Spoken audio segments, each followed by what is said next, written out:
आखिर कहाँ कहाँ जाता है व्यक्ति का पाप, पढ़े ये पौराणिक कथा। आज की पौराणिक कथा का सार है कि आखिर पाप कहाँ कहाँ जाता है। इसी संदर्भ में एक बार एक ऋषि ने सोचा कि लोग पाप धोने के लिए सभी लोग गंगा जाते हैं, ऐसे में सारे पार गंगा में ही समा जाते हैं, इस तरह तो गंगा भी पापी हो जाएगी। उस ऋषि ने यह जानने के लिए आखिर पाप जाता कहाँ है तपस्या की। तपस्या करने के फलस्वरूप देवगण प्रकट हुए। तब ऋषि ने उनसे पूछा कि गंगा में जो पापा धोया जाता है वह कहाँ जाता है। तब भगवान ने कहा कि चलो गंगा जी से ही पूछते हैं इस बारे में।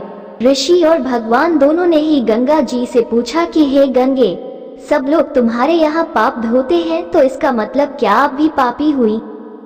तब गंगा ने कहा कि मैं कैसे पापी हो गई, मैं तो सभी पाप लेकर समुद्र को अर्पित कर देती हूँ। इसके बाद ऋषि और भगवान समुद्र के पास गए और उनसे पूछा कि हे सागर, गंगा सभी पाप आपको अर्पित कर देती है तो क्या आप पापी हो गए। तब समुद्र ने कहा कि वो कैसे पापी हुआ, वो सभी पाप को भाप बनाकर बादल बना देता है।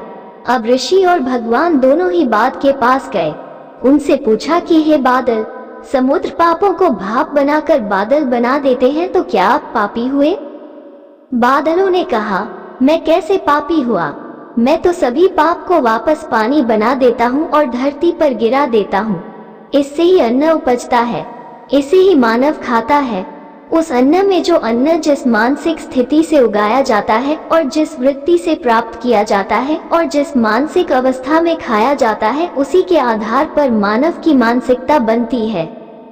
यही कारण है कि कहा जाता है कि जैसा खाए अन्न वैसा बनता मन। जिस वृत्ति से अन्न प्राप्त किया जाता है और जिस मानसिक अवस्था में खाया जाता है, वैसा ही विचार मानव का बन जाता है। ऐसे में हमेशा भोजन शांत रहकर ही ग्रहण करना चाहिए। अन्न जिस धन से खरीदा जाए वो धन भी श्रम का होना चाहिए।